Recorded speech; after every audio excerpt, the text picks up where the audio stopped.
We can have that set and good to go. But yeah, I don't know. I went out this weekend, saw some friends. That was a good time.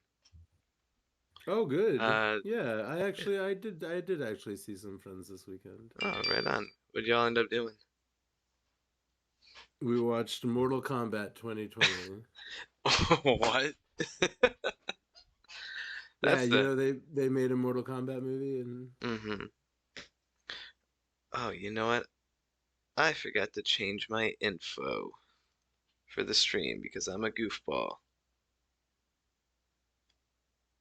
Because that's just how I roll.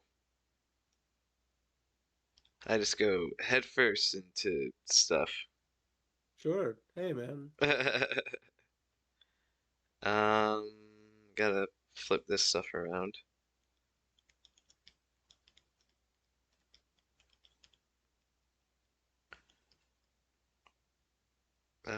Da-dum.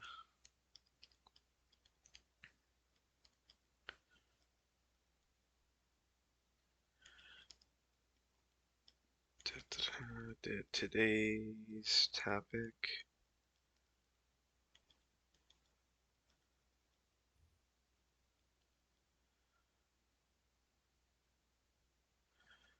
Um,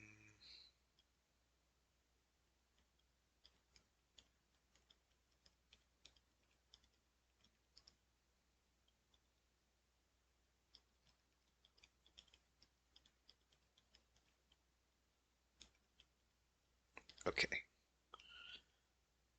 Podcast. Like I swear, like I'm we're out for 3 weeks and I totally forget how to do everything. Oh, that's a very common phenomenon. Yes. Uh, all right.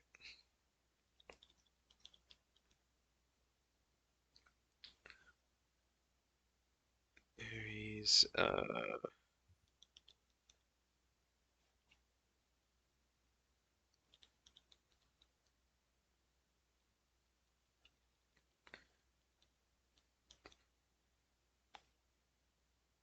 Discussion. Um.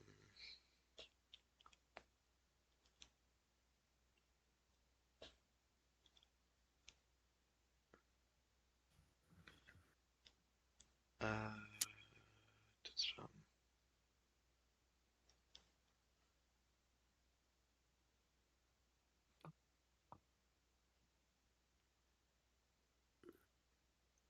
Good enough. Okay.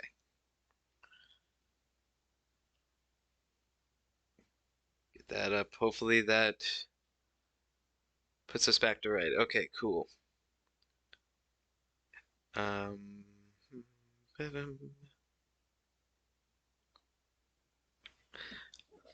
Oh, and also another fun milestone over the weekend. After meeting a whole bunch of really nice folks, I finally made it to over 100 followers. Huzzah! Oh, all right. Congratulations. Thank you, thank you. Very nice. It Good, was good, good, good, good. through hard work and determination, blood, sweat, tears, and uh, other stuff. But yeah, so thanks to the first 100 gang. It's All right. appreciated. And so, as per tradition, you know, per the royalty of Canada, they are going to smoke the royal jelly. So I'm gonna rip this before we get started. And Smart. yes, of course, that's how it always goes, And then I forget to do things. Actually, I already forgot to do a thing. And I'm glad that I just remembered that. There's one more. So today we're going to be talking about an Icelandic anglerfish cult. For real? Yeah, we're Okay. yeah we're talking about one of those All today. right. It's gonna Interesting. Okay. Anglerfish. gonna be a weird one. Yeah. Uh, Hold on, let me make sure I'm adding the right thing here. Whoa. That is incorrect.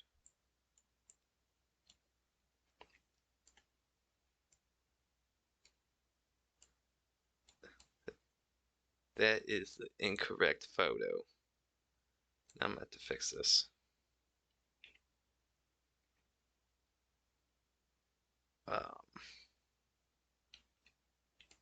Come on. Get down there.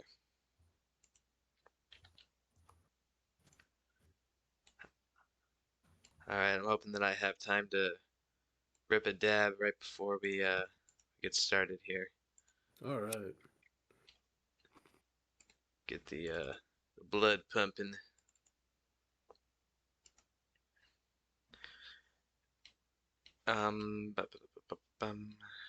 Okay. Put that away, put that away.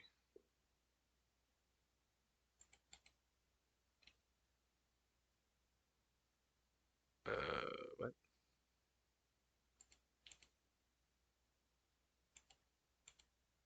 Oh, phew, okay. Thought some more stuff was happening. Alright, good enough. Alright, now for the 100 followers dab. Yay. All right. Yeah. Huzzah. Got Torchy here, coming to celebrate. Got Chester, which you know, fun thrash lore fact. I named my bong after Brendan Fraser's character in Airheads. His Great. yeah, his name was Chaz, but yeah, that was his like stage name, but his real name was Chester. And Brendan Fraser was really embarrassed by that, so I thought I'd break this cycle of ignorance against people named Chester, I guess. Good. Yes. Get that rolling.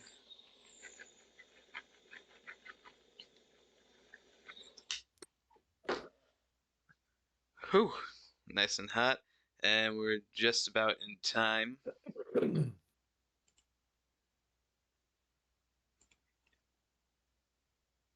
Okay. Down the hatch.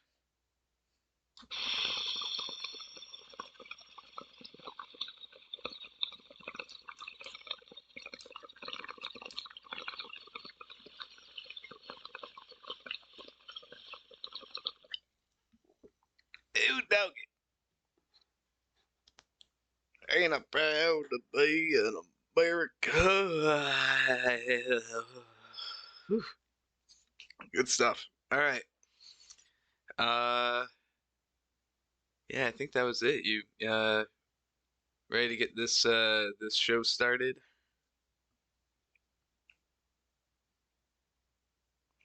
All right. So cue the music. We good? All set to go? Oh yeah, do it. Oh, okay. Yeah, go ahead. I All didn't know right. that. Sorry, I didn't Oh realize no, that it's was a okay. question. Yeah, It's all let's good. fucking roll that motherfucker. Dunzo.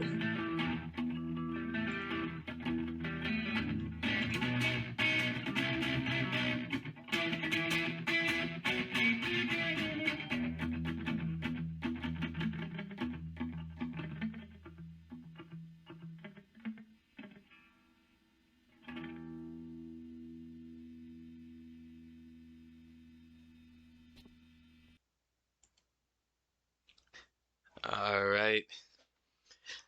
Well, gang, it's Tuesday, and you know what that means. It's time to get weird. Welcome to Thought That Was Weird, everybody. I, of course, am Thrash Shoe, and here as always, with his magical wizard beard and magical wizard pipe, is, of course, Mr. CuyaDK. It's a magical flute, It's a magic. like that child. Do you recall the child? Do you recall HR Puffin stuff? You know what? I know the name, but I've never actually watched it. HR puffin stuff. Oh my Really? god. I assume a I'm wizard gonna that change my imbibed name to DK Puffin stuff. DK puffins. Jesus Christ. I'm about it. He was some kind of dragon, but there was a child that the main character was a child with a magic flute. Yeah, a magic flute. A Actually, magic flute. I think Mr. Show already did this. Do you know I, Mr. Show? yeah, Mr. Show with Bob Odenkirk and Yeah. David Cross. Yeah, Yeah, I think Bob Odenkirk did. I think he was a magic flute boy surrounded by drug dragons, puffin stuff. magic flute boy. I think they already did HR puffin stuff on drugs. Is what I'm saying, yeah. But there was a boy that smoked a magic flute and went to Dragon Island. You know. Even funnier Oh, than Puff the Magic like that Dragon. other famous dragon. Puff the Magic Right. Dragon. Yeah. I wonder if that's why his name was Puffin stuff.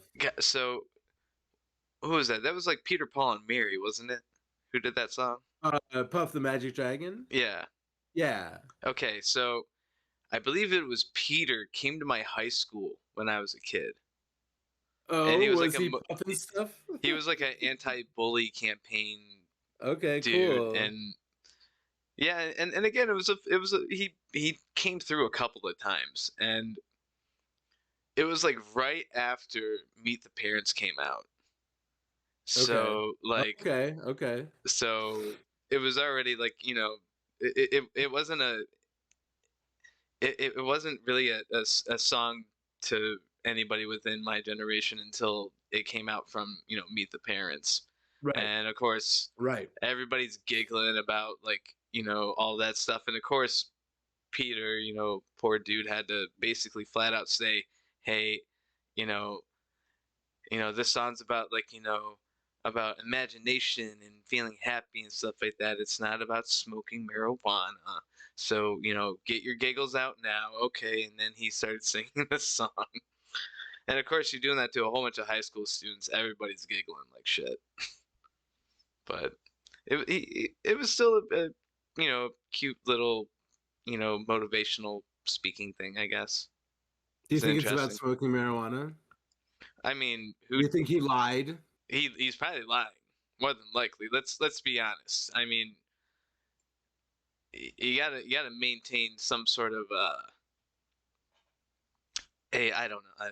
I guess I guess you're trying to maintain some sort of a Professional veneer? yeah, a professional image. Yes, especially when you're going to be working with kids, especially high school kids. Okay, You don't want to yeah. be known as the guy who wrote the song about smoking weed and hanging out with dragons. Little Johnny Paper over here, or was it Jackie Paper? I forget. Jackie Paper. Yeah, I think that's the final piece of evidence. That's the yeah. nail in the coffin, I Jackie mean, Paper. Jackie I think Papers. other than that, I think people would go, well, maybe it's not about smoking pot. But then someone's like, "Oh, Jackie Paper though." And oh, yep, yes, Jackie Paper. Correct. Yes, pot. Oh Surely. yes, good Surely old the only Jackie thing Paper. paper for is joints. I wish I had some Some joints. I joints. guess I'm just glad that I've got a lot of weed.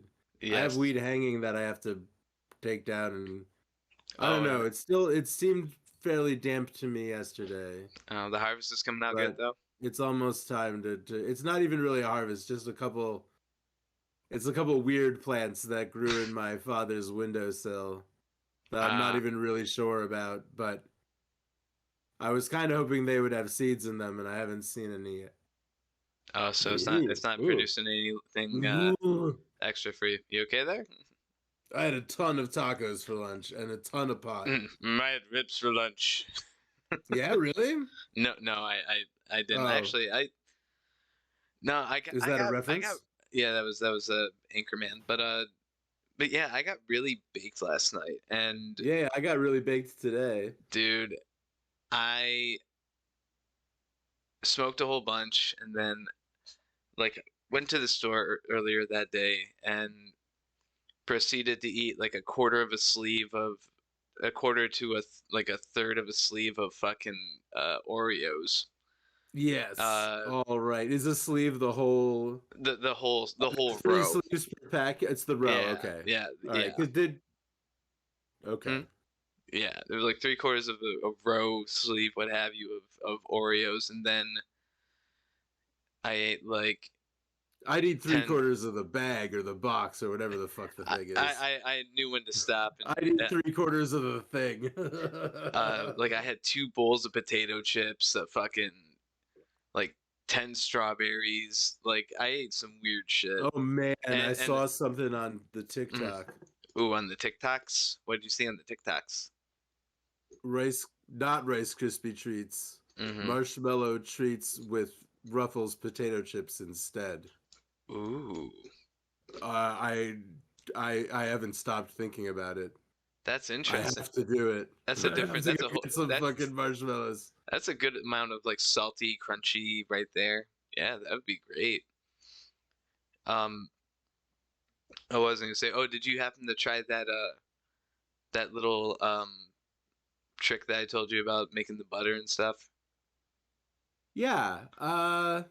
Did that turn out any better, or how did it turn out? Well, edibles kind of knock me. They kind of knock me around. Ah, fair enough. These these ones were strong. I did the trick that you suggested, Mm, and they were strong. right on. But the fact is that really there's like I think I have like or I don't even know. I honestly don't know what happens to me when I eat edibles. I really just like phase out. Mm, So like uh yeah, I did what you said and they were very strong, but I have a feeling that edibles affect me very strongly. to begin So with. Okay. yeah. Well, so fair enough. But I'll tell you what. Here is the actual answer. I Mm, will do it again in the future when I make edibles. So it's worth it. It extracts more. It there you extracts go. more to, you know, for everybody at home, in your legal states and what have yous. If you're making marijuana butter, melt it all down with your plant product, let it re-solidify, and then bring it Melt up to a again. boil again, and then let it No, no, no, no, no, re-solidify. no, not Oh, not a boil. boil. Not a, excuse me, Don't bring it a up to a simmer. A boil. simmer. I, On I meant to low, say. just make sure it's liquid. Yes. I don't even look for bubbles. Really? I Not just even want it like to a be little simmer? liquid. Oh, No, really? I don't want to lose any material. I don't want to lose the oil. I don't want anything to evaporate. Fair I enough. want to keep everything in the pot under the lid. So, Hmm. yeah, not even a bubble. I just get it to a liquid.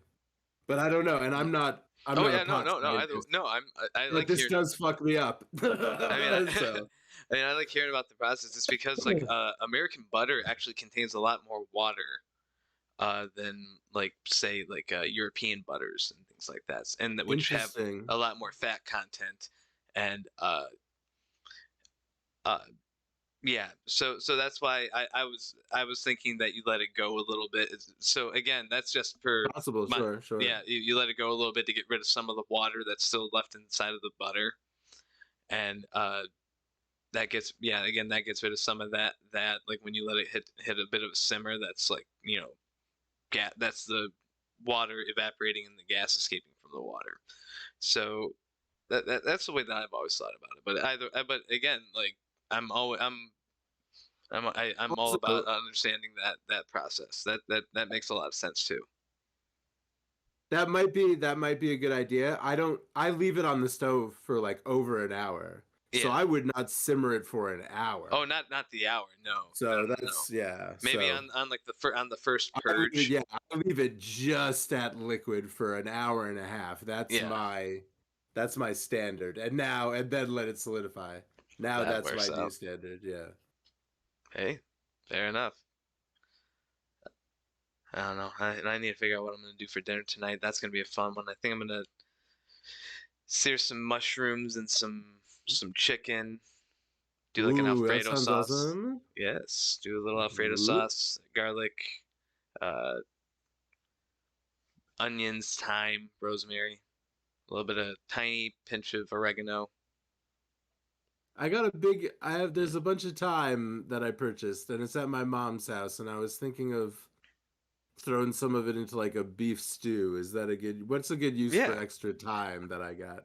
Uh, Thyme usually goes fairly well with like chicken and fish. So um maybe like chicken pot pie soup or something like that if you're into that sort of thing. Pour it in the little Okay. crocks with the Sure.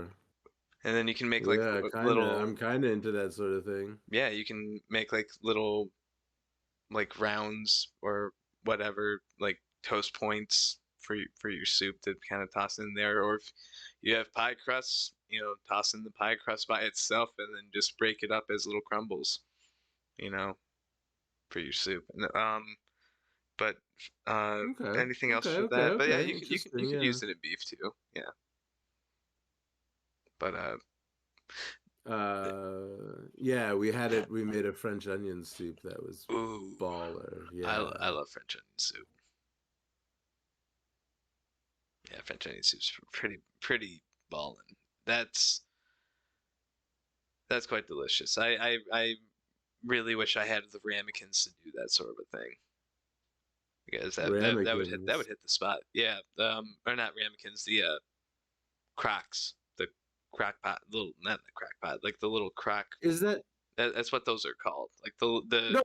Yeah, like a rat like basically yeah basically cylindrical, like straight up, but not tall, squat, but just it not a it, bowl, it, no it, curve, just it a straight it's more crock like a kind of. like it's like a large rounded bowl that it kind of looks like a small pot basically. Like the bulbous guys. It, That's a it, ramekin. oh no, no, the ramekin is the straight cylindrical thing. The Okay, crock that's yeah, yeah, yeah. The is the ramekin is the straight guy. yeah. Okay. Crock Croc is the bulbous no guy. no crock and then Oh, ramekin.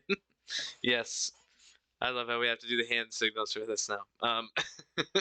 But yeah, I- yeah, throw is them. there an advantage to serving French onion soup out of the round guy? Does it help get the shelf of cheese Um, situated it atop? I I didn't really on the ramekin. I couldn't really like get like it lay a solid shelf of cheese with because it kind of mhm. on the crock it kind of curls over the little lip Yeah. of the you know what I mean?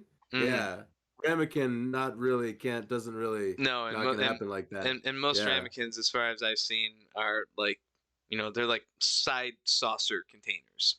So Yes. you're Yeah. You would serve sauces out of these. Yeah. yeah, ramekin. Yeah, for ramekins, you would serve sauces out of. For crocks, you would We do like serve soup. soups and things like that. Yes, but yeah, man, now I'm fucking hungry. Maybe I the don't know. dad wasn't a good idea. I ate too many tacos, so I don't know. I don't know what's on the. Um, I have no idea what else is in there. There's other food in the kitchen. A lot of it. Hooray. yes, and that's the same with me, and I'm excited for that. So I guess we'll get through this, and I'll persevere with my mild my mild hunger. But anyway, so before the show today, you said that you had a new All Dads Are Bad, and Yeah, I watched a movie today, and there was a terrible dad and a real all-American type. a real all American douchebag dad. I am A real super intrigued. classic American dad in this TV show. A real charmer. A movie, a film that I watched from the '80s. I am super intrigued. Uh, Um. but yeah, Yeah. Do we have a? yeah, I was gonna say we'll hit the intro and then we'll get We're into gonna some roll bad the dads. dad intro. Okay. It's dad intro This time. is the return of All Dads Are Bad. Yes.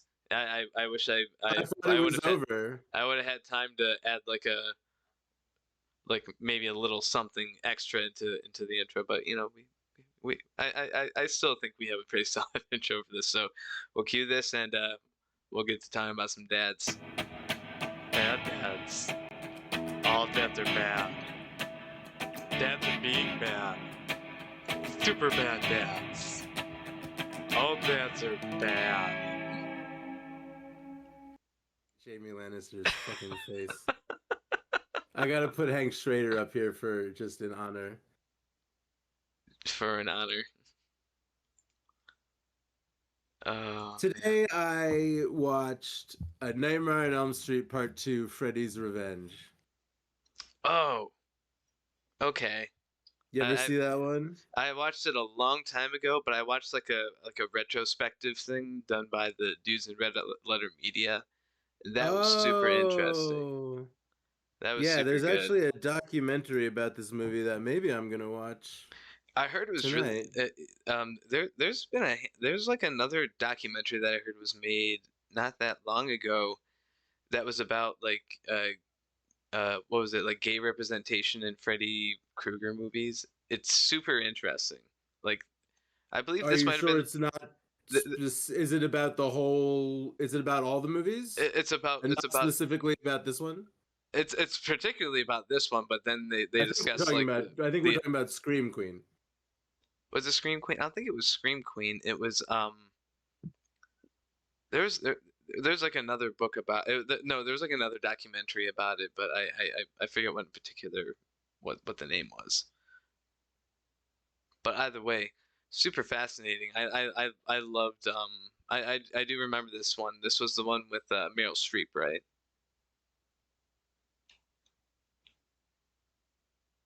Meryl Streep played like the love interest. You're killing me. Wh- You're blowing my Wait for mind. what? You didn't No, know? no. Yes, You yes, are very yes. confused. You must be extremely confused. Wait, is it the Surely second one or the Meryl third Streep, one? That second. okay, no, Surely Meryl no, Streep must have always been 75. Surely. Meryl with a Y? yeah. That cannot be Meryl Streep. No, she was I think it was either the second or the third one.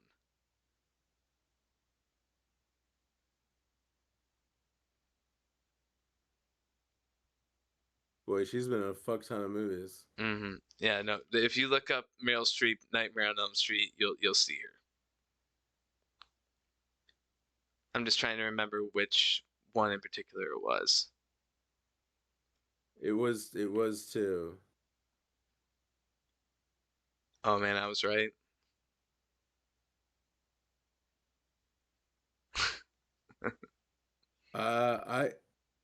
I don't see it Uh, on uh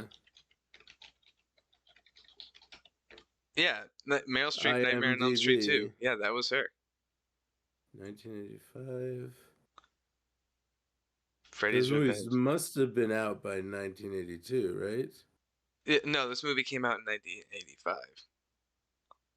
And In yeah, in, in 1985? 1985. But yes, It's not on her filmography. I don't know, but I see it right here. Nightmare on Elm Street 2, Freddy's Revenge. Uh, go away, MDB. But yeah, let's see here. Yeah, from the page here.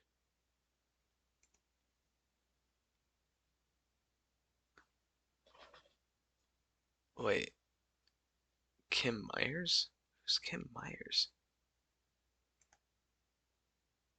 Is Kim Myers the name of the character she plays? No, I'm wondering if that's Okay. because I could have sworn that she was.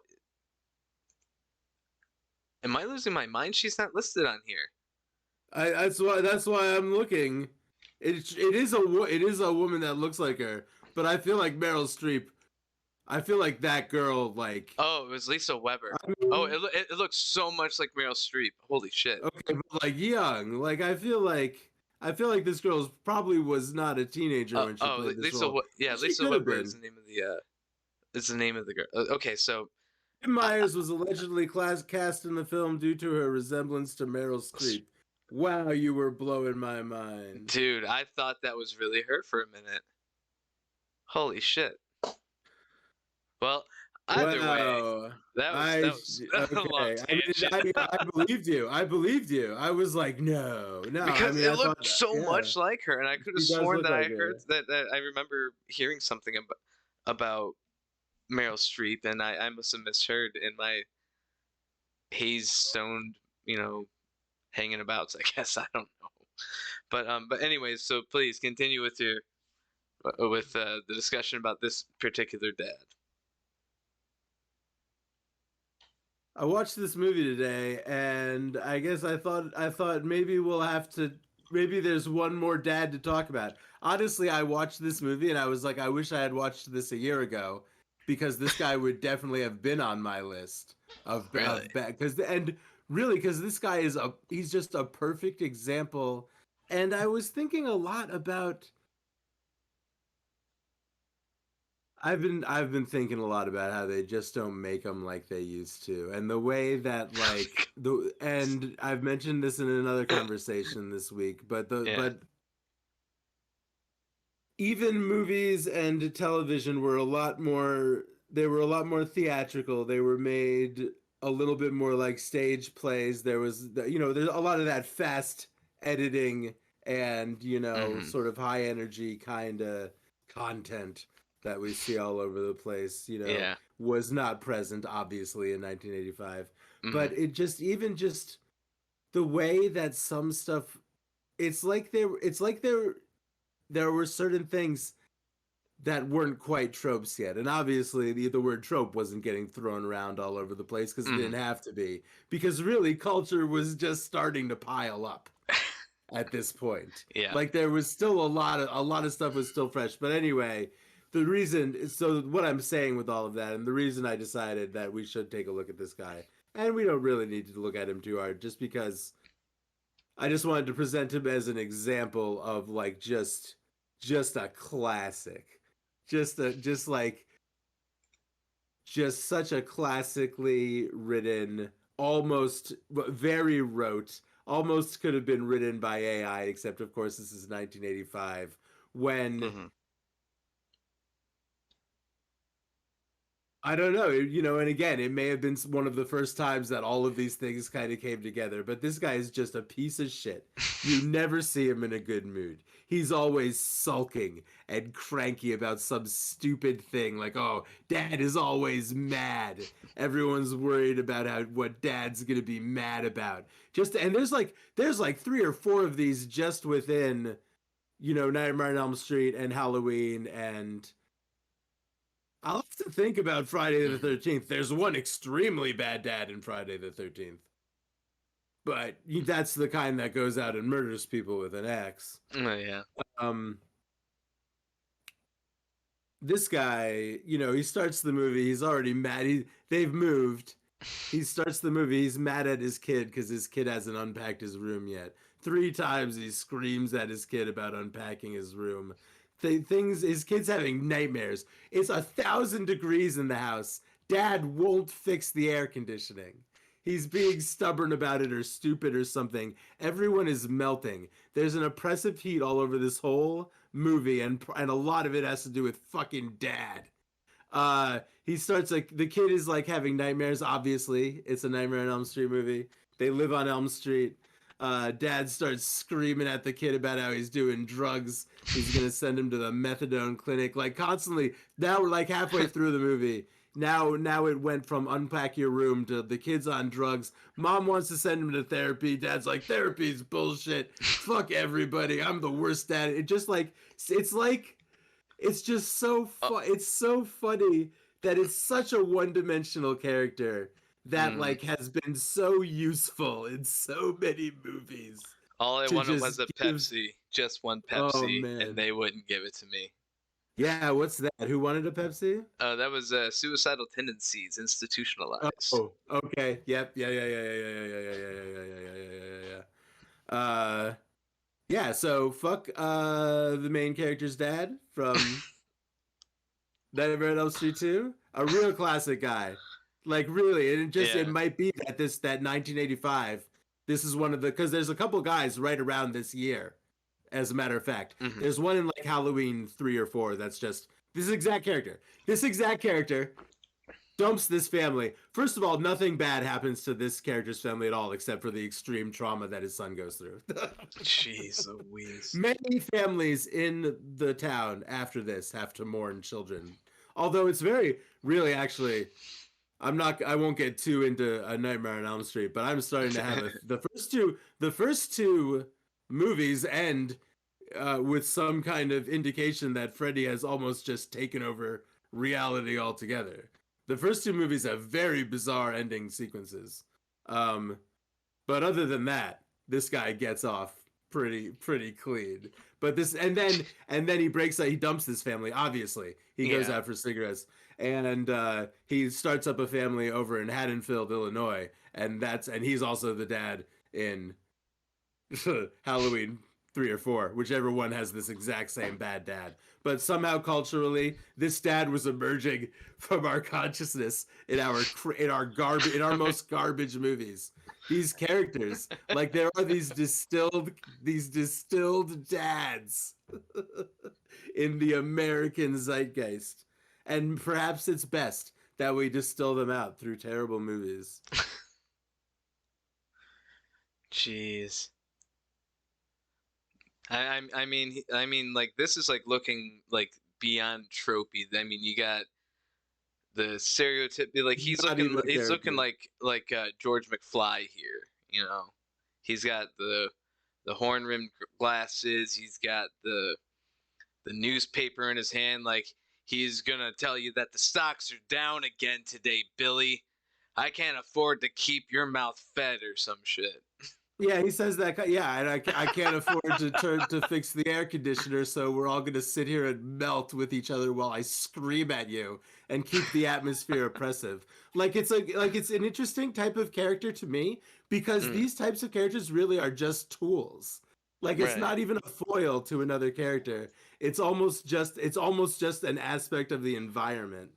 It's especially in this case. Like the theme of this oppressive heat wave in the summer and there's no Mm. air conditioning in the house and there's no ventilation and everyone's dying. So that's a cool Jeez. movie. So that's a cool movie. Yeah, dude. Yeah, I agree. I loved the Freddy Krueger franchise. Like I love I this series. Yeah, this series. I don't yeah. know. Well, you know, I discovered it when I was young, and it was one of Hmm. the things that is dear to my heart as a result of that. So, for real. Mm. And by the way, I'm covering A Nightmare on Elm Street on my podcast. Maybe We'll Talk, which is available on Spotify and Nice.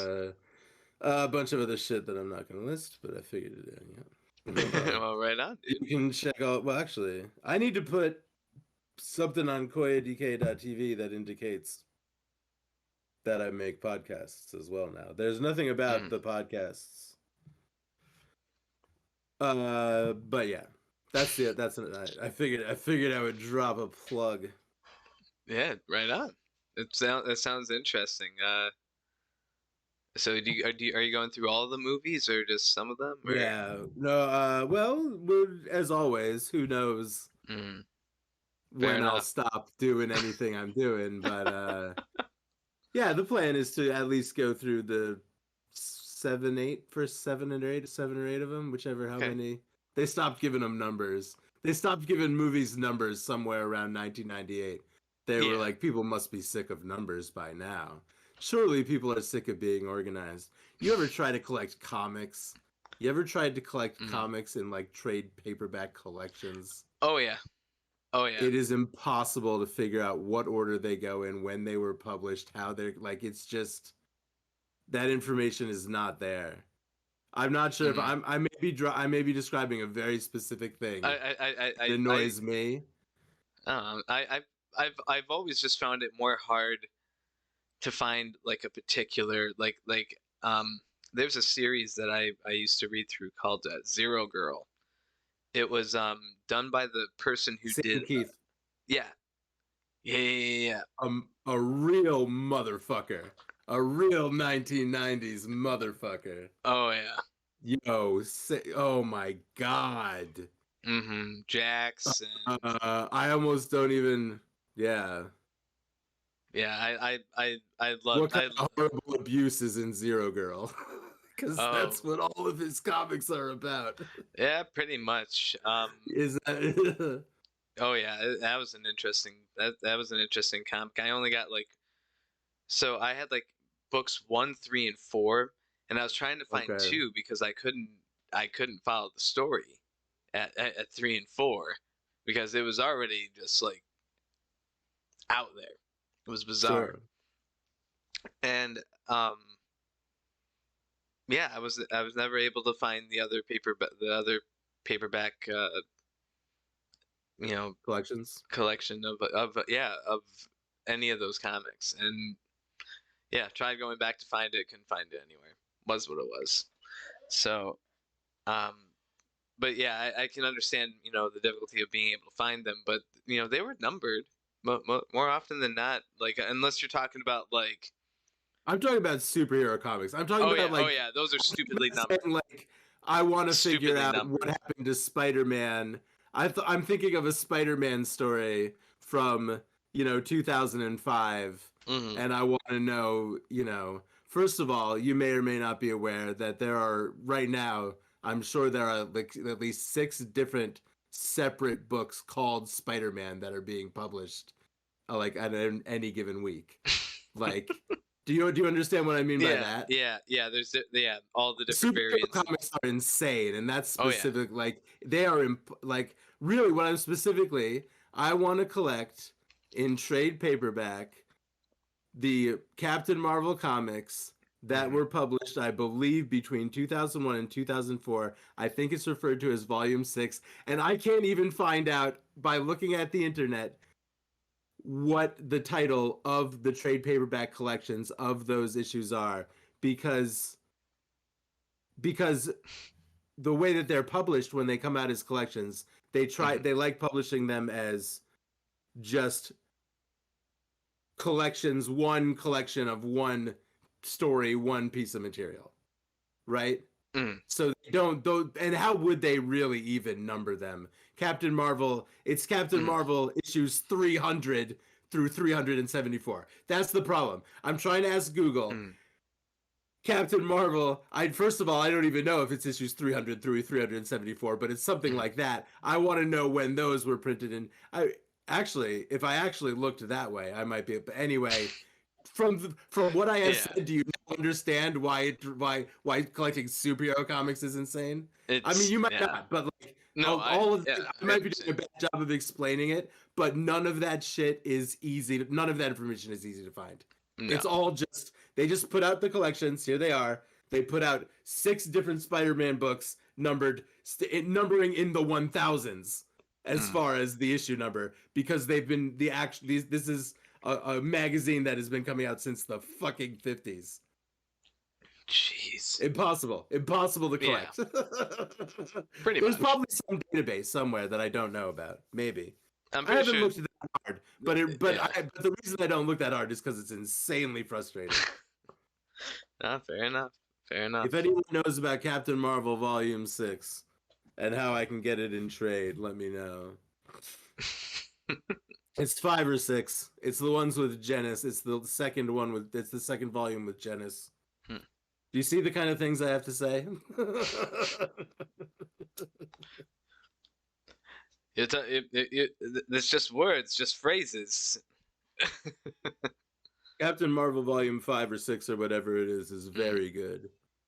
really? Oh. Yeah. It has a lot to do. It's one of those things where if you change one thing, all of these different possible futures might collapse, or this one true future might finally come to be. It's all of that for like 26 issues. Like it's just complete and in Jeez. just complete nonsense insanity, a lot of it. Really good nonsense insanity comics. I like comics that use the medium of comics to just as an excuse to just draw all kinds of nonsense trans-dimensional Yeah. monsters and things and reality shattering universe resetting Mm-hmm. comic book bullshit. That's a good run of comics, whatever the fuck it's actually called. I see. I still don't even know what to actually refer to it as. The ones with Genis, the second volume that has Genis in it. Okay. Yeah, Again, I'm not too familiar with the Captain Marvel series. Um, Awesome, I awesome remember shit. I remember reading. Wait, um,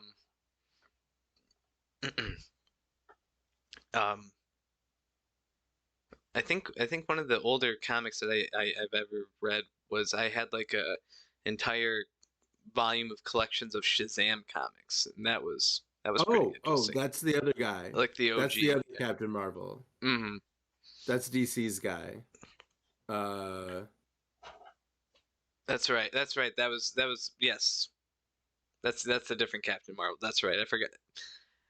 it's Again, really I funny never because I never DC. remembered what Shazam like what Camp Shazam was. I always forget. Yeah, that It's first it's all movie I because it's think all was the all same. right. It's all the same. Like that's why I never really like me personally. Superhero comics just were never in my necessarily in my wheelhouse. Like the only series that like really piqued my interest was Doom Patrol, and As a comic, yeah, the comic, yeah. There's have you watched the HBO show at all? it's been on in the house when I've been very high. Dude, you gotta check. Just there. I Give it a like solid him. watch. It's really good. Yeah, I like that show a lot. But yeah, I loved that comic as a kid. Like what a bizarre set of characters doing bizarre fucking things. And like the fact that an Yeah, entire like and that's town, what's and yeah, that's why comics are cool. indeed. Right on, dude. Well, yeah, that was a good Okay, bad so dad. yeah. Yeah, yeah, Anyway, yeah. yeah, good Fuck bad this dad. guy. Fuck this dude. Fuck Um, this kid's dad. all right,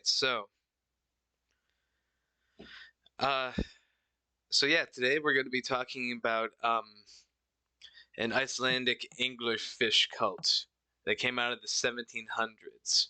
That's where Uh, the men bite the women on the ass and the women's ass slowly enfolds the men's faces until they all become one some being. something fairly similar to that. Yeah. It's Like a lot of that movie Society. yeah, a lot of human centipeding, Mhm, mhm. but like with hands. It's Oh yeah, right. yeah, Yeah, yeah, it's yeah. it's it's it's pretty rough.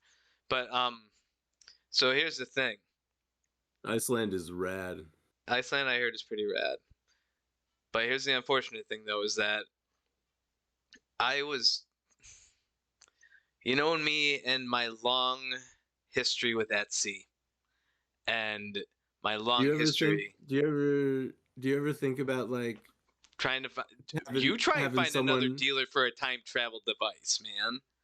I was Like gonna ask you if you ever thought about like having someone else hang on to your credit card late at night. that too. That probably help too. That way I'm just buying willy Get nilly time travel either that devices. or unplug the internet after the sun goes down. Go touch some grass, Prevent I've been told. prevent bad decisions. Yeah. Yeah, yeah. I don't know. I don't know what grass feels like anymore. But Oh, what, it's what rad. Oh, the grass is fucking cool. interesting. I'm into it. But so I was told that we have the means to travel through time. But the thing is that we have to go pick it up. They were unfortunately unable to drop it off. Um, I was told that so we unfortunately don't. I don't have any money for an Uber. I don't have any money to get us where we need to go. So we're unfortunately gonna have to walk. We're Uh, walking today. we're gonna be walking. We're on foot. We're hoofing it. We're hoofing This it. is a new one. We're All hoofing right, it. let's But go. but We're yeah. hoofing it to Iceland. Iceland is an island What on the other side of the motherfucker. well the thing is that we're not walking to Iceland because Oh, that's we're just walking to impossible. where you bought. Yeah, We're walking to pick up your we new gotta walk to pick up the spaceship. time machine. Okay. All It's right, I'm with you. it's Okay, in I'm picking up what you're putting down. and it's in and I'm just gonna put in a brief pause here just because it's kind of it's important to state where we're going for this because we're going to Montauk, New York.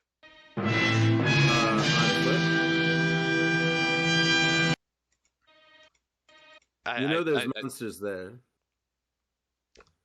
I don't necessarily believe that, but Oh. hopefully, you know what? Hopefully, we'll I don't know. We'll although I know exactly what you're talking about, and we will talk about that.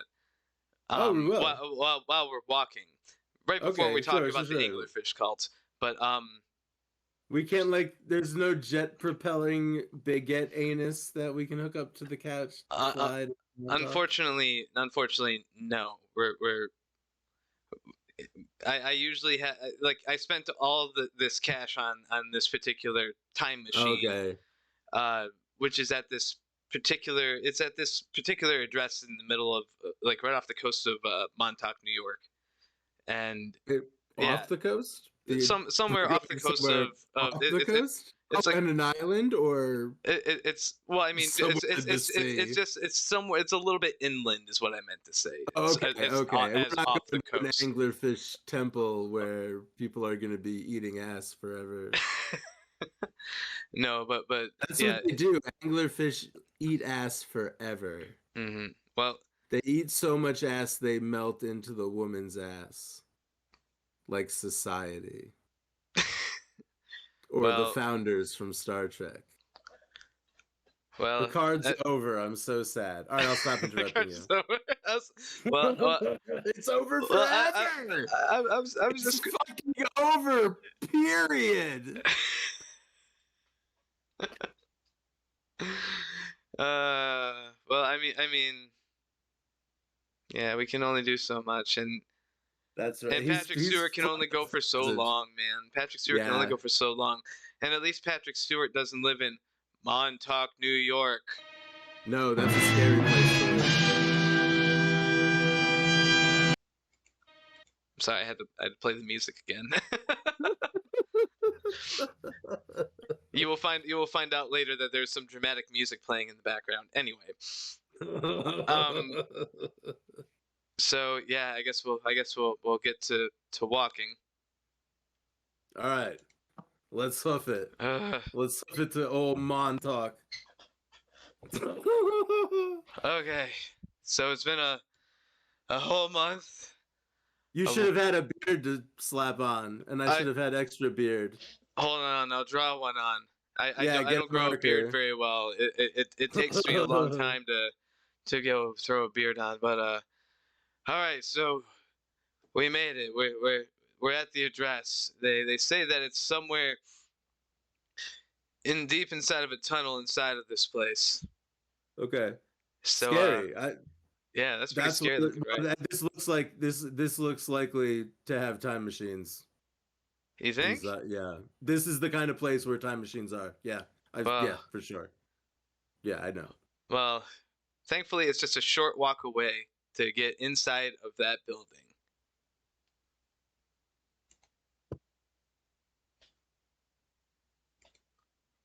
How did that take us a This whole nother month? The second part was so much worse. It's always worse. We were so How? tired from, especially once you begin. Jesus Christ, this is not. I don't like this. Yeah, I ended up This yeah. this looks awful. So looking through the receipts on my phone, it turns out that I may have bought an entire airfield by accident instead of a time machine. So That seems like a very unlikely thing to confuse for one another. well, sometimes Is there some kind of weird Japanese translation where they both use the same characters but pronounced inside out? no, I bought it from a Czech guy, and I don't speak Czech. I can't help but observe that this place we are in is not an airfield. No, but these are the tunnels deep beneath the airfield that I was told that the time machine was in. But obviously, And the it's only not. thing here is this crummy If there's a chair. time machine anywhere, it's in tunnels below Montauk. It's more than likely. Um, but You remember in the '90s, like if you were watching like DuckTales, and there'd be like Mm-hmm. a bunch of things like treasure chests or rocks, a bunch of objects, and some of those objects were going to move during the scene, and Mm-hmm. you knew they were going to move because they looked different than the other objects. Do you know what I'm talking about? Yeah, because it was obvious Okay. that it was on the transparent Yeah, yeah, for the yeah, yeah, animation. yeah, yeah. You know how cell animation works, year Mm-hmm. old. Yes, But okay, so that you know why I bring that up. yes, It and looks like this unfortunately, chair's gonna move. that chair unfortunately does not move. No? No, but It sure looks like it's going to. no, but I have a You don't think, feeling. you I have don't a reckon that's feeling. the time machine. Well, I was gonna say I have a feeling. I'm familiar with what this chair might be, and where in particular we are. So I believe that we may possibly be in. We've already said that we're in Montauk, but have you ever Yes. heard of the Montauk Project? Is it like that's like a it has to do with um no, No. I've Well, not. well, well, that's Only okay. the monster. Thankfully, there's a whole bunch of things lying around in this, decrepit, you know, tunnel system here. What do you So think those anglerfish women are doing right now I don't know what while we're in a I'm tunnel I'm pretty sure under they're probably Montauk, New sitting York, on a other month anglerfish later, dudes' two faces, months and later? I think they're wearing, the men are wearing the anglerfish women as a hat. I can't think every time I think of beings melding together, I get sad about Picard. Honestly, I don't Well, give a shit about Jean-Luc Picard. I want more blob content. I want I more. want more founder content. I want You more changeling content. If mhm. anyone, if any Star Trek people, Lower Deck season 4 is coming out this summer. I'm excited about I that. think you mean blob tent. Blob tent. Give me that good blob tent, Cronenberg. Well, Hook me up some blob tent. hook me up some of that blob tent. I know Well, you got your fingers in Star Trek pies. Let's figure it out. well, unfortunately, I don't see the time machine anywhere. But what I did find A was chair. this really cool TV, All which was right, I love conveniently TV. placed inside of, In the tunnels here. in the tunnels. I mean, isn't that nifty? It seems like the last time anyone was down here, this would have been a new TV. You would think, but thankfully, it seems like it's in pretty good condition. So yeah, let's plug it in. What's on? Ooh, we got Stranger Things. So it has been said, I believe. Here we That, are in the tunnel watching Stranger Things. yes, what a great show, by the way. Fantastic show. I But like it. yeah, the original concept, or the original title of the show, I believe, was supposed to be Montauk, because Oh yeah? everything having to do with the conspiracies within Stranger Things, like all the stuff that you see in Stranger Things, is pretty much what's being alleged by conspiracy theorists and what have you about this little airfield in the middle of Montauk, New York, right off of Long Island. Well, not off of Long Island. It's again a little bit inland. It's on Long Island, a little bit inland. Um, so interesting stuff. So all the weird telekinetic like tests and things like that, it like that you see in Stranger Things is pretty much what's being alleged happened at this airbase. But I'm of course getting ahead of myself per They they usual. they made a hole into a flesh reality with Well, blobs. it it it gets interesting, and All and right. again and again I'm interested. and again the Stranger Things has blobs. Stranger Things does have blobs, and if I'm not mistaken, I mean we are gonna make some reference to a blob-like occurrence, I guess. Oh my god, really? An Mm, IRL blob like an alleged blob like occurrence IRL? mm-hmm. Oh my Possibly. god, I'm terrified. Well, it's more that that people somehow turned into blob-like material, Oh, okay. Well, that's also and upsetting. yes, and we will get to that Blob-like material. at the molecular level. So Okay. so we're going to be talking about Camp Hero military base here. This is in Montauk Point, New York. This was commissioned by the U.S. Army in 1942. Its primary purpose was to act as an early warning system for any possible invasion during the war. They were having um, Russian U-boats and planes starting to, or not Russian, excuse me, German U-boats and planes starting to kind of invade some of the airspace in the Atlantic. And Montauk Point, New York was there as a strategic uh, response uh, base. It was meant to fire off against anybody flying into town, basically. And considering that New York City is, Fucking founders. yes, but so around sometime in 1948, it was fitted with the tower that we of course saw outside.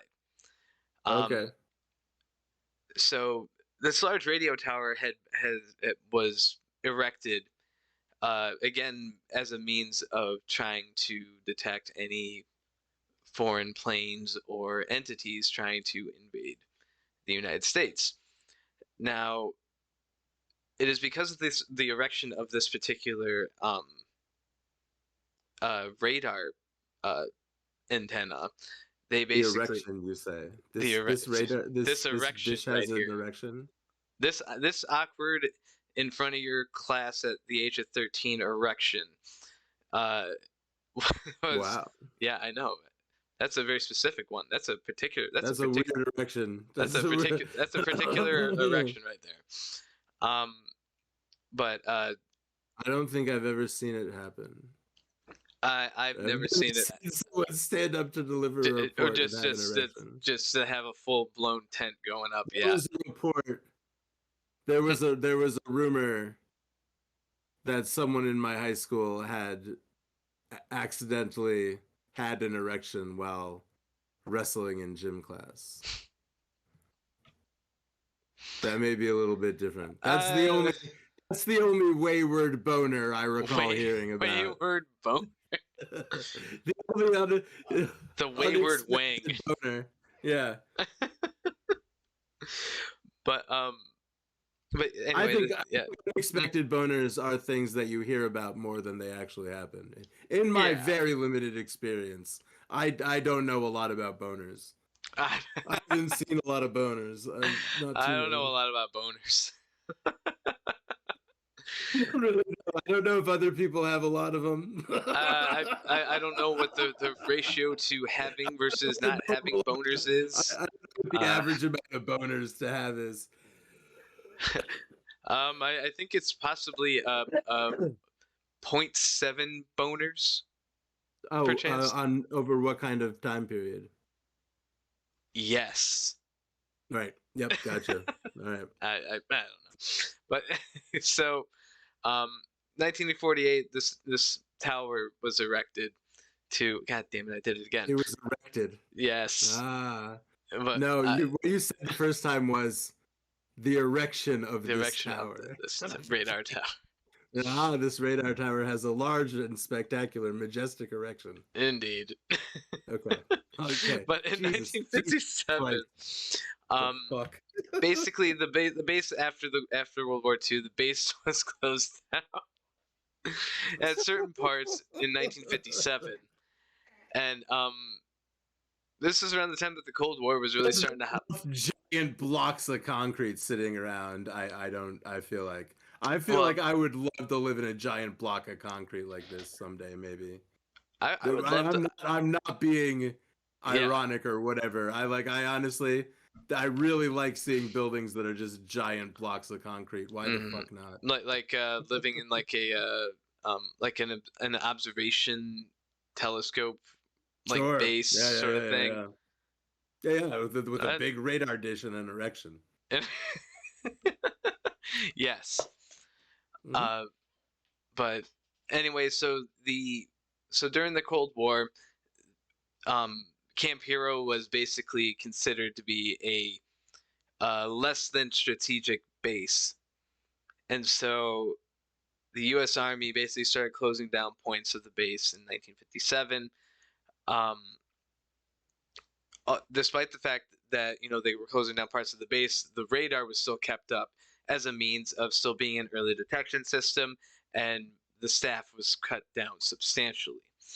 Um, it was around the time that after that this radar was put up that for years neighbors had complained about how the radar dish potentially caused disruptions in television signals, as well as had given them headaches. Wow. And these were some of the original conspiracy theories about the space. Um, but it wasn't until around 1981, despite years of being there, 1981 the base itself was completely decommissioned. What was going to happen was that there was talks about developments of absolutely flattening the bases down and basically erecting. God damn it! Basically building a gigantic golf course in its stead. Okay.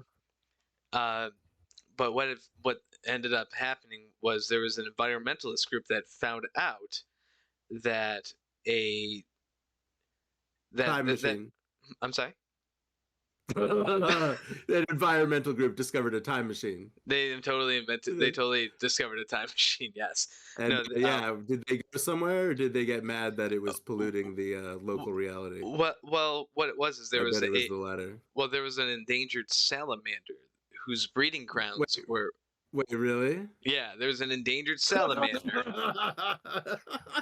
whose breeding grounds were right near the base, and these environmentalists are like, no, no, no, you're not going to flatten this base and turn it into a golf course. We need to keep What this does this have protected. to do with anglerfish? Huh? Well, this has nothing to do with Are anglerfish, we getting there? but we'll get there. Okay. I actually I don't know if we're ever going to get back because it's going to take a whole another We're month to walk all the way underground. back. We're in New York and we don't have a time machine. You think it Exactly. does not exist? Yeah. But yeah, I again, this dude promised me a time machine, but who knows? So in the meantime, I thought it would, at least pass the time while we're wandering. Well, obviously, taking a rest from our long walk, I thought I'd tell the story and history of the base that I had accidentally purchased. Gotcha. Oh yeah, you own this place now. Are we gonna? Can we I go through a somehow. hole? Can we go through some kind of flesh dimension hole Well, to where the blobs are? maybe once I look through my notes here because I do have notes about this, but I believe when I start reading my notes about this place and we do some deep diving, I have a feeling we might find something of that caliber. But as of right now, I don't know what is actually in here or what they did here.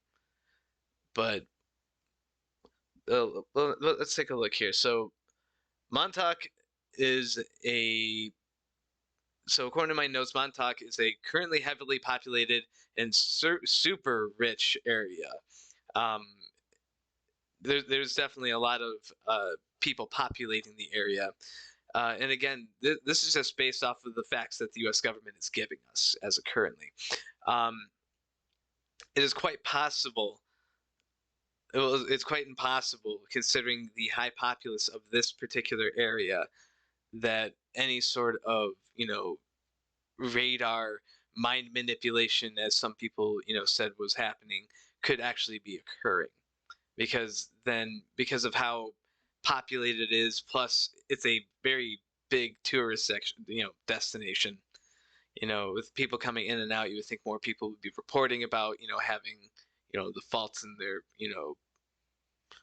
in their psyche, or having like some form of like, Faults in their psyche. Yeah, that's the yeah, kind of thing that you notice.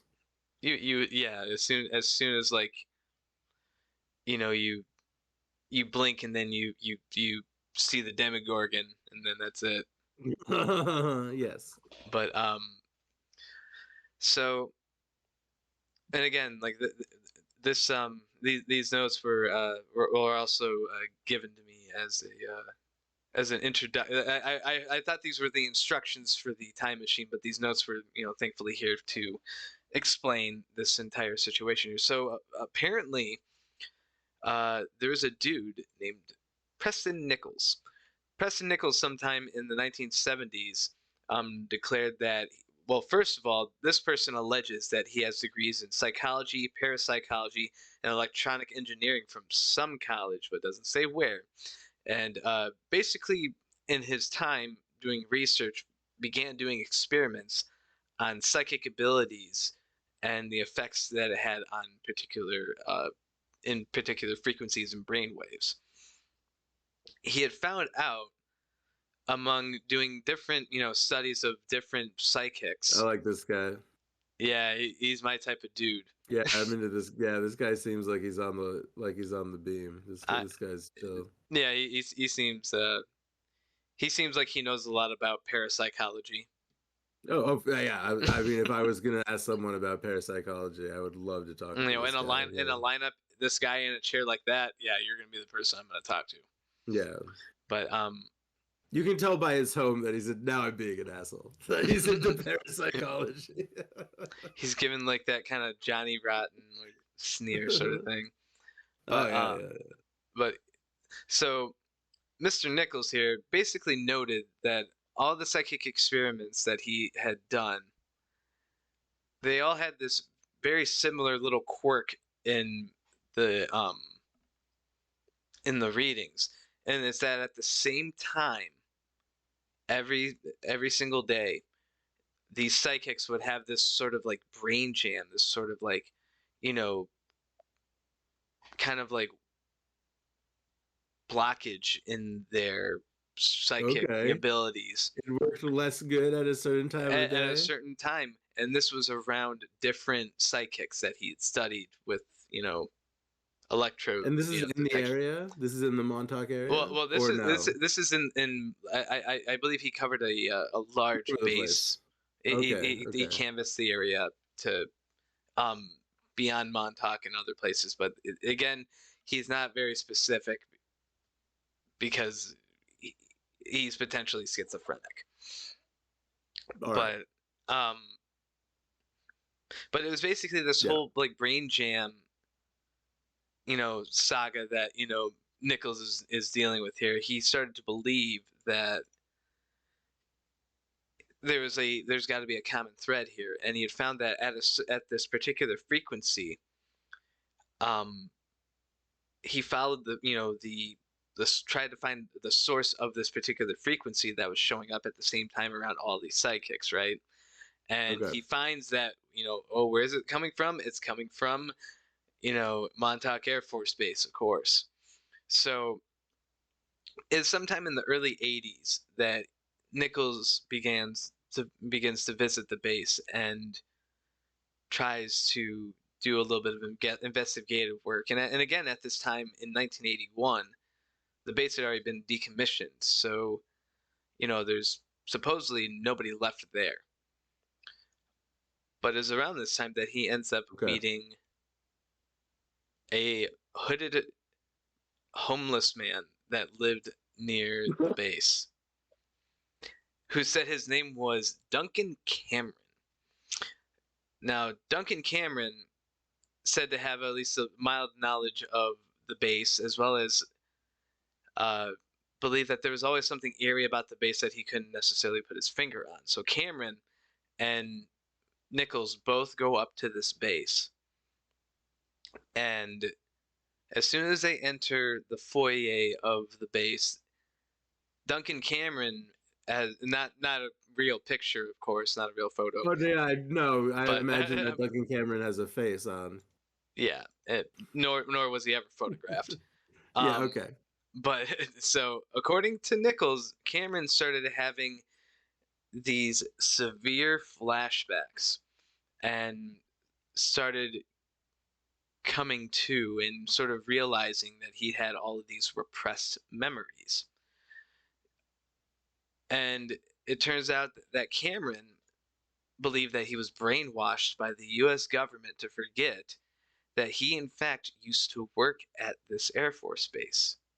Oh boy. So here's the set of claims that Cameron has about this whole thing. So Duncan Cameron claims that, he begins first of all to explain the origins of the facility um, to Preston Nichols, and basically lays it out to him that this place was not very nice. It was not a good place to be.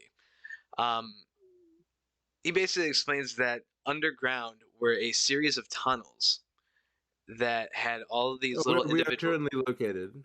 where we are currently located, somewhere underneath, deeper in the tunnels beneath us, there is potentially a entire network series of tunnels that has laboratories where people were subjected to horrifying psychological experiments, including shock treatment, psychedelic dosings, and mind and physical torture.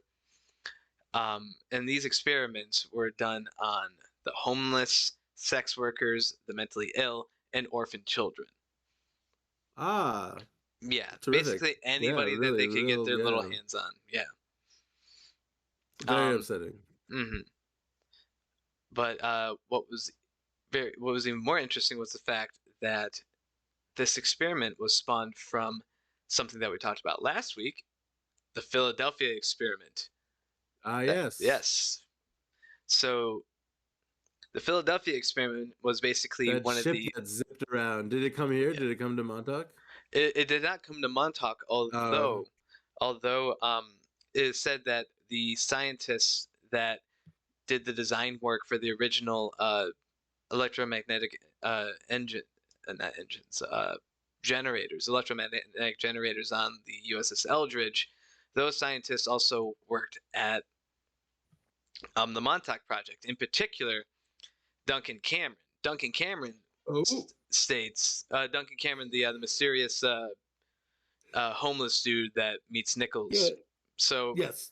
so Cameron believed, according to Nichols, believed that he was on the USS Eldridge during the Philadelphia experiment with his brother, Edward Cameron. Okay. And again, for those who weren't here last week, USS Eldridge was believed to be in a port in Philadelphia. Some electromagnetic generators were put on the ship to try and turn the ship invisible. The experiment went haywire.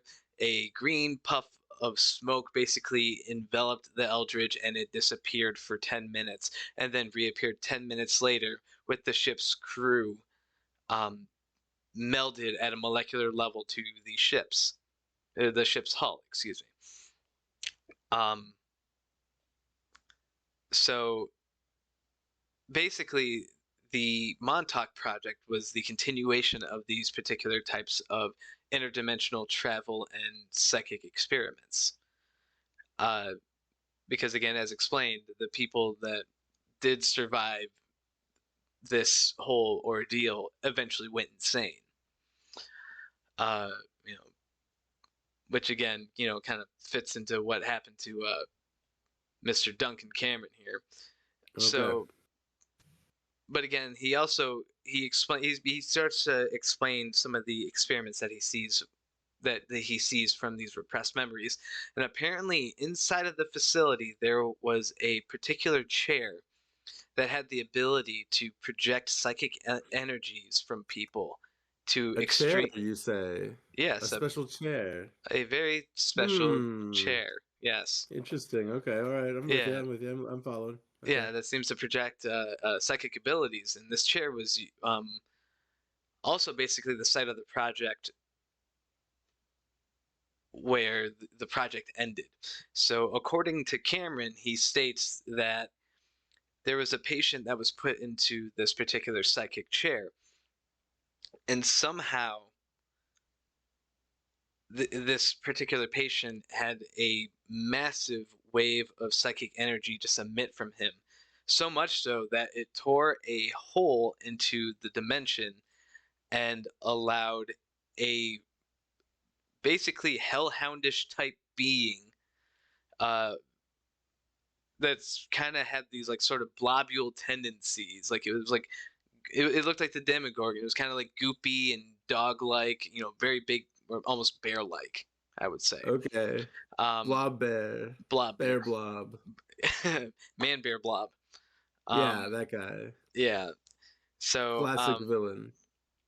it ended up destroying a good chunk of the facility before the government was able to suppress it.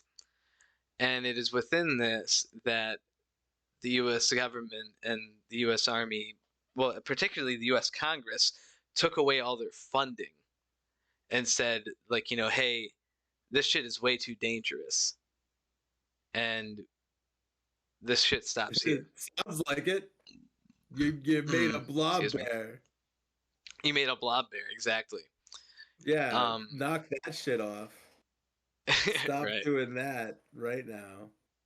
So, let me get the next slide up here. So, again, this is all within this account. All these accounts are basically within a book that Nichols like dishes out sometime in 1992. But anyway, so Okay. going back to excuse me, I'm getting a little too ahead of myself. So Cameron states that again that he was there for a lot of the experiments, and that a lot of the experiments revolved around the use of psychic abilities and the use of mind control tactics, and it's and that also, as soon as the project was disbanded, they had filled all the tunnels up with cement to make sure that Oh. then they had destroyed pretty much all the documentation that they could. So it is around this time that Preston Nichols begins having sort of a flashback, repressed memories himself. Ooh. And so Nichols begins remembering that he himself was also a part of the Montauk project. Paprika. He starts remembering this. I know. Yeah, just, upon Oh boy. hearing Duncan Cameron talking about this, Preston Nichols is like, oh yeah, I remember that too, dude. Oh man, they did horrible things. Um, but yeah, it turned out that Nichols started to remember that he was repressing these memories as well. And what's even more interesting is that he himself was the assistant director of the whole project. Wow, is this in the book? This is within the book, and which by the way, I should clarify. Within this book, he states, So this book is a confession from the director of the project. according to him, he was in fact the assistant director to the project. Okay, all right. And the other thing that he states in the prologue to the story is that he himself is remembering these things as best as he can, and that more than likely these are soft truths, quote unquote. Okay, And because they've messed with his memory. because they mess with his memory, and that he was also quote being excuse me, this isn't a quote, but that he was also being abducted still by aliens that were part of the research staff for this project, that he was being abducted by aliens on a constant basis and still having these Damn. psychological um, tortures done to him that were done in the project. Damn. Yeah. Um, Poor guy. I know, right? And so If any of this happened. if any No, of this probably happened, more. And if it did not happen, poor guy also. yeah, yeah, he's Too bad. he's dealing with a lot. But Yeah. So what's really interesting though is that he also believes that well, Nichols also believes that he is living in multiple realities simultaneously. Okay, wow. All right. So Yes. Really getting out there at this point. Oh yeah, it's gonna get even more out there. But he basically says that he's living in multiple realities, and that it is somehow the psychological aura that's within the building just somehow makes him remember all this shit. Um, Okay. so and the other way that he backs these claims is that he says that one day he woke up with, well, on multiple occasions, he would wake up with random bandages wrapped around his hand from wounds that he doesn't remember getting. He would have bruises Jesus. in certain random spots in his body, and he wouldn't remember how he got them. Um, That was always so, a big weird thing for me. That was always something I would think about mm-hmm. Yeah, all the time. Growing up reading books like this, yeah. I would always think about random cuts and things, and Like, if where I the hell didn't did I know get where I that? got them, yeah, it was definitely from aliens. More than likely. But and again, upon coming back with these repressed memories, he remembered that there were aliens from Sirius that were abducting him and performing experiments. Uh, Nichols also claims that when the U.S. government, particularly Congress, decided not to go through with um, the budget uh, proposal for this particular project, that the Department of Defense was still interested in this, research. So again, despite not getting the money from Congress, they ended up finding a way. The Department of Defense ended up finding a means of funding the Montauk project using Nazi gold that was stolen by U.S. forces Oh, during World War II. It is wow. said by Nichols that there was an operation in Germany where some U.S. soldiers had found a train with a bunch of gold treasures from the Nazis, and that they had blown a tunnel that basically encased all the gold, and they were able to retrieve it. And this particular gold set of this particular Nazi gold ended up like uh, costing upwards of somewhere in $200 billion, and that's per our time calculated with inflation. Um, so this entire so it's and again, so it's been That's reported. an expensive portal to Blob a Bear dimension. Mm-hmm. Uh, and this is all, yeah, again, just to bring a blob bear into existence, and to also do experimentations in time travel and what is it? Oh, there's a particular phrase for this, like telepathy Like, and ESP, oh, where okay, yeah. Oh, yeah, they were doing uh, a lot of things about that and about teleportation. In particular, well, if these there was guys a had to couple. do with the Philadelphia project experiment, Oh then yeah, they and probably know about teleporting. oh yeah, they obviously had some sort of idea of what the teleportation devices would do, but and again, this is all speculation, fiction, conspiracy theory stuff, but it's super fascinating. Uh, and we're also going to bring back another. Well, actually, before I press on with that, really importantly, so let me find a picture of Mr. Preston Nichols again, because we need to talk about the other stuff that this dude ended up seeing. This guy also Okay, states in okay. his Oh book. boy. All right, cool. The good I part. know, it hasn't staring like that. Um, Is this the juicy bits? these are the juicy bits. Okay. He states that he was privy to a lot of the interdimensional space experiments, particularly a experiment that has now been recently declassified, known as Project Stargate, Oh, where okay. um, and we'll discuss that a little bit further down the line. But he says that he remembers seeing he remembers video recording these rips in space time and having basically, prostitutes, the mentally ill, just basically anybody, any low tier person that they felt that they could just toss into an interdimensional portal. They would put them into these portals and make them talk through walkie talkies.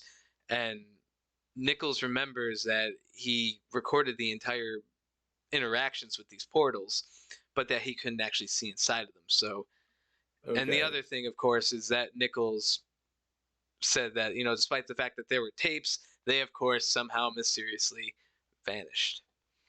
Right. Because that just, that makes the story more interesting.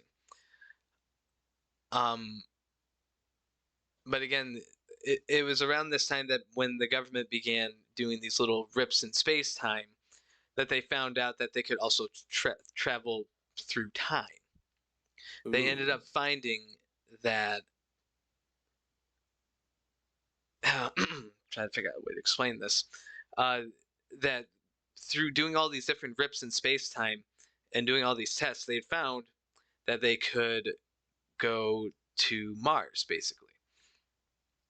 And it was sometime in 1983.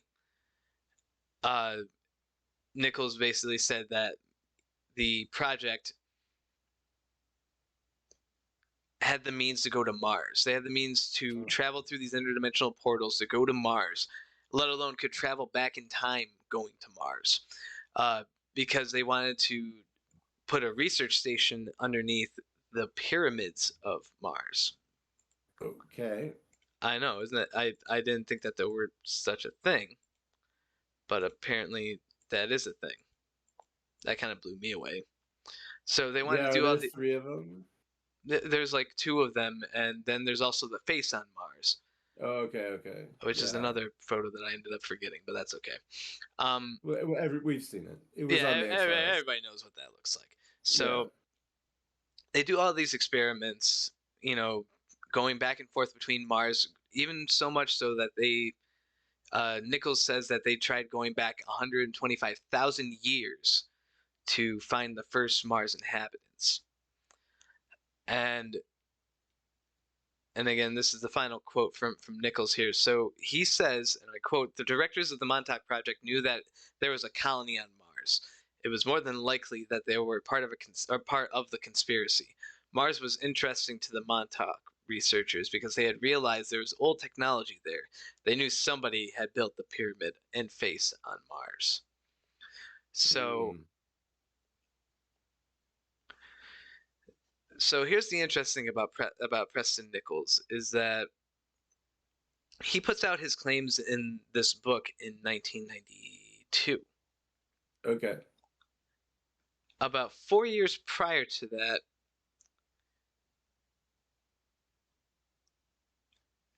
you have this gentleman right here, who we covered in last week's episode, Mr. Al Bielek, who had said that Ah, yes.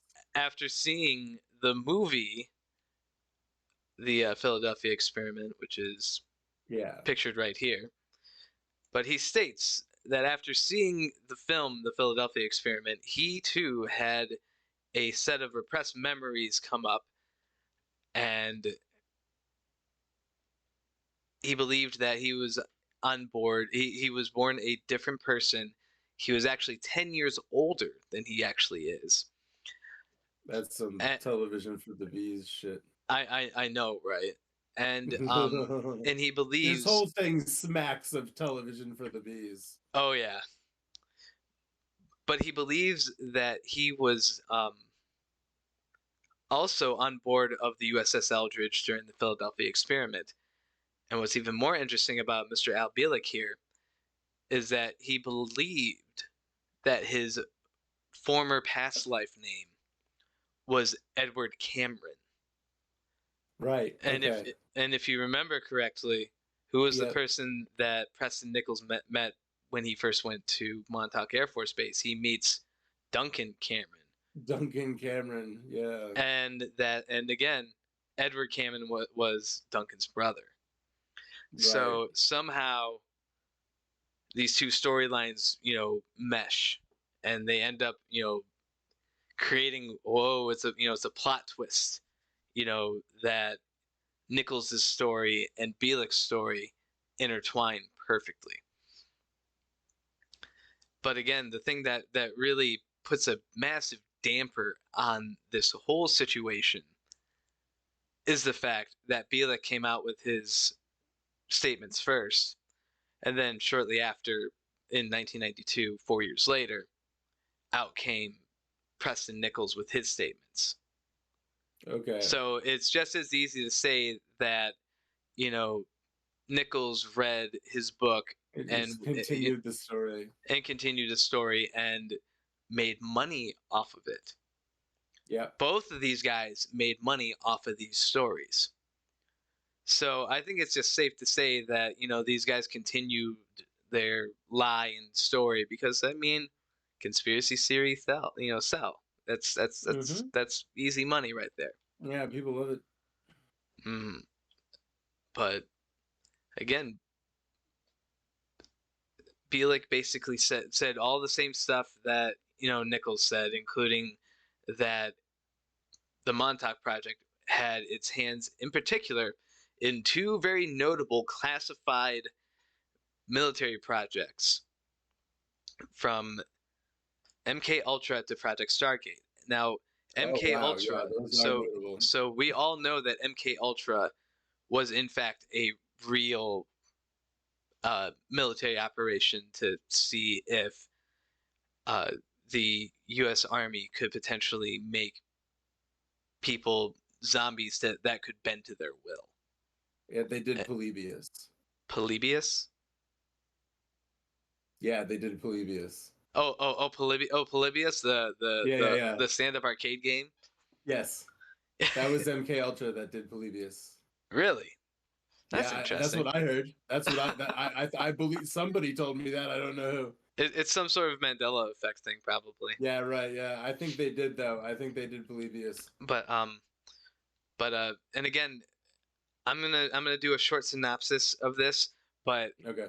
so I think this has been officially the year of the government conspiracy. Last year was the year of doing cults and stuff like that. This year Oh, it's all great, about great, government great, great, conspiracy. great, great, great. I'm into awesome, awesome. Yeah, we're gonna delve into some really interesting stuff here. So I'm gonna not go into too deep a detail, but I will go into enough detail to kind of explain these projects. But in the following weeks, we will be covering these. Um, so And MK we're gonna Ultra, play Polybius. and we're gonna play some Polybius. So MK Ultra was a inhumane and very real declassified military experimental program that basically, for real, per their documentation, used mentally ill, homeless, and sex workers to do experiments on with psychedelics and suggestion and things like that, as well as torture. Oh boy. This project was later preceded by other similar drug experimentations known as Project Bluebird, Project Artichoke, which we will discuss sometime next week. Um, Oh boy. Okay. but Project again, Artichoke. it is said that um, it is said that within this program that that the goal was practically the same as what Montauk had in mind. So therefore, guilty by association, MK Ultra was somehow linked to the Montauk project, and because MK Ultra was true, according to conspiracy theorists, therefore the Montauk project was true. Sure. Um, and that goes again the same with the other interesting declassified military project known as Project Stargate, Yep. which wasn't about actually teleporting to other planets or anything like that. No, or Boar Blob No, World. or blob worlds or anything like that. No, Well, then who or cares? finding the Demogorgon. I know, Get but me to but Blob World, you bozos. but what it was about was uh, back in 1978, the U.S. government was trying to do experimentation into extrasensory perception (ESP) in order to do spying using telepathy instead of having ground troops there to do the spying. It's around this time that there was a lot of real fervor and excitement about psychic uh, murder investigators, basically, and that these Right. Okay. psychics were finding bodies of people using only their minds. And so the U.S. government found that pretty fascinating and thus started doing research on it. But it was only 6 years later that the existence of the project was brought to light by famed investigative journalist Jack Anderson.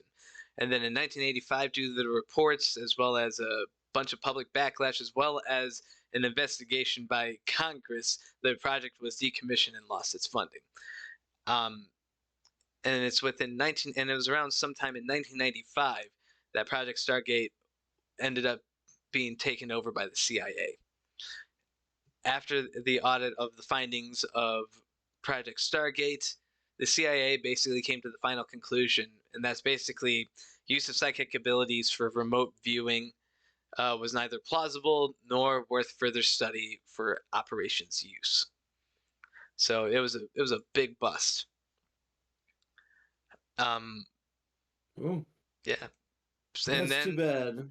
that also takes us to our friend here, Oh yeah, this guy. this dude, the Monster of Montauk. I don't know if I can show this face on Twitch because that Good. is I'm glad. I like how you have aligned it. That's fine. yeah, because it's It's a little grotesque. It is a it's a little. little It's yeah. it's a You little know, rough to look at. So if you this is want a corpse. I Monster of mean, Montauk, go look it up. yeah. But Go Google. It'll be the first thing you see. oh yeah, most absolutely. So the Monster of Montauk. So a handful of people ended up finding this random decayed body on the beaches of Montauk, and it is said that it doesn't resemble any sort of animal. It's about the size of a small dog, but it has like a beaked mouth and Yeah. almost looks like some sort of demon from another dimension. And of course, with Montauk having the reputation that it has, they of course were put to blame and said to have created this monstrosity, set it loose. And it is also said that Oh, this it's is the same guys. The same guys did this. yes. So they This said is a what do they call it? The gross man with no face. the gross man with no face, The Demogorgon. Demogorgon. Yeah. Yeah. So, so This is a Demogorgon. this is supposed to be the Demogorgon, Okay. according to conspiracy theorists. They also believe that this was in fact, the being that was allowed to escape from the interdimensional portal that was created by the one patient who ripped a hole in space time with his psychic abilities. Ooh. So Ooh. this dude in particular, um, was absolutely petrifying, but the reality was it was more than likely a overgrown and over decayed raccoon. Yeah. And at the end of the And the day, beak is not, the beak, the beak beak is just it's just the hooked jaw, it's not a basically. beak, yeah. Yeah, it's the hooked jaw that all raccoons have. Uh, Everybody says that oh, it's it has to be this monster. It's been proven over and over again that this is just a raccoon body. It just looks really decayed and really fucked up. Yep. But yeah, that's pretty much it for the Montauk project. That covers all the goodies about it. So I ended up buying the most scary, like the Area 51 of the East is what I ended up buying by accident instead of a time machine. That sucks. I wish it was a time machine. I was gonna Yeah. bury my face in an anglerfish's ass. Well, hold An on. anglerfish. Yeah, I wanted to learn about the anglerfish cult too, But we're moving but on from cults. Goodbye, cults. no. Hello, government conspiracies. It's government conspiracies for the next couple months until I find another cult that interests me. Or Who knows? We might Or go back and whatever, until yeah, who knows? I don't know. I It, I kind of want to do a like do an I mean as much as we did the tier list episode, I kind of want to do an episode where we go back and cover some of the stuff that we did when I didn't have OBS, and we'll do like full good well produced episodes like we're doing right now, as you see here with my clip ah, art. um, very nice. Yeah, yes, I certainly try, but so those men on that couch. those men on that They couch. did a good job being photographed.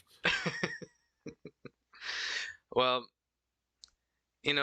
despite the fact that we can't seem to find a time machine or any means to get back home, you don't think that that chair back there? I think that's yeah. I think I told you I Do you, thought it was gonna move. It's gonna fly us back home. do you think that's the actual Montauk chair?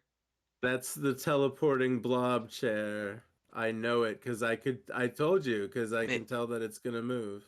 Maybe we can, yeah, maybe we can see about transitioning from this dimension to another dimension, which could possibly get us back home. So Great. That yeah, sounds like a good idea. yeah, here. It's gonna So be fucking baguette dimension. well, yeah, I can only hope that it's not. But Oh, all right, you're sitting in the chair. Oh no. okay. All So right. I'm Okay. not I trying can't. for this. This is very scary. All right. I'm really hoping that that I'm not going to release something absolutely horrifying.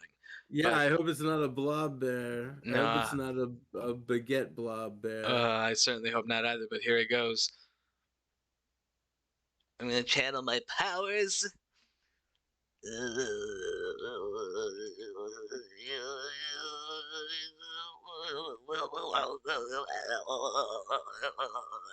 I knew, yeah, I knew it. I knew it. I knew it. Yeah, of course. Right. There it is. There it is. That's gonna fly. That's gonna emit a jet engine blast. Ugh. Did Baguette anything happen? anus. Are we back? Did Yeah, there was a baguette.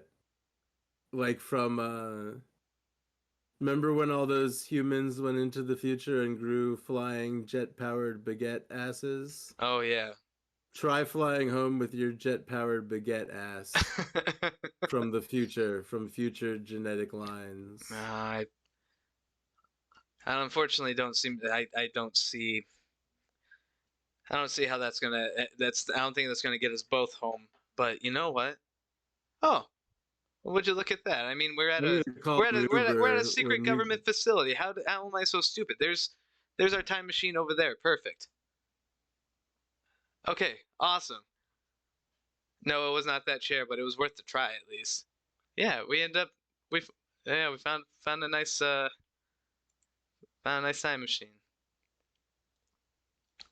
Sounds good. Well, let's again, this is a government version of the time travel machine. So hopefully, and I don't know how old this is.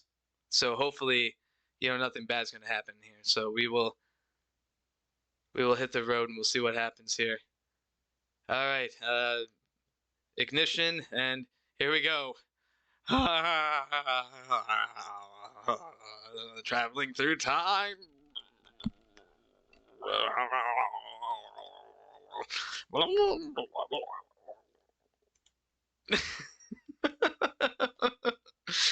Because of course traveling through time just looks like a little skeleton guy doing a dance.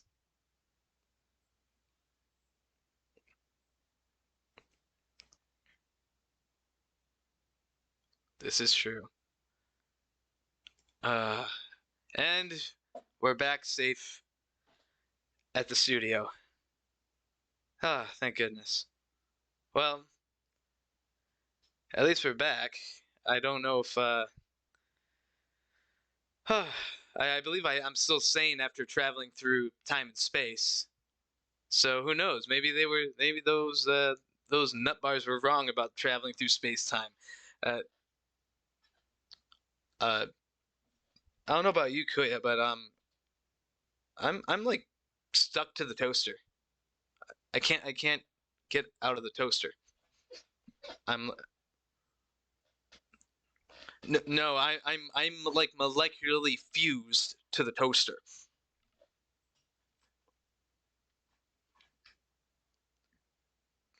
Uh, we got well. At least I did. I don't know about you. You're probably fine, but like I know at least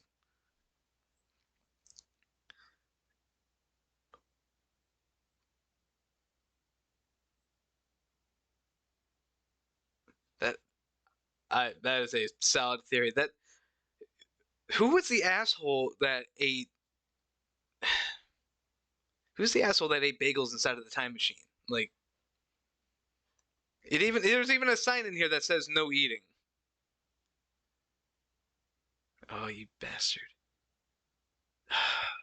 Well, well, until then, we're gonna have to figure out how I'm gonna get out of here, and hopefully, I'll have enough time between getting unfused from this toaster to do stuff for next week. I guess before we go, and while I'm trying to figure out how to unfuse myself, Kuya, do you have any? Hmm?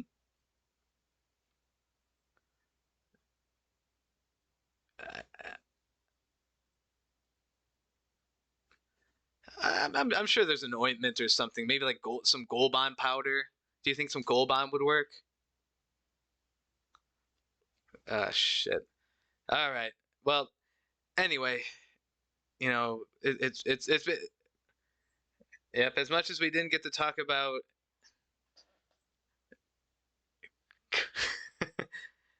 DK Puff and stuff, I think DK Jeans would probably have a problem with it. But other than that,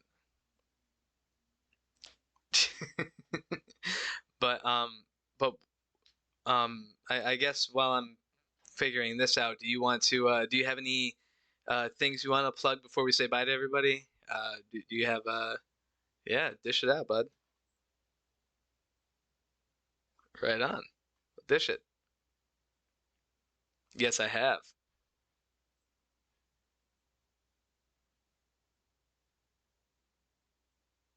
Ooh.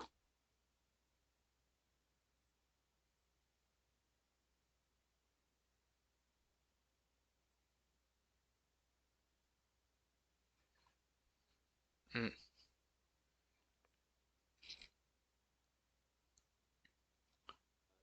Cha.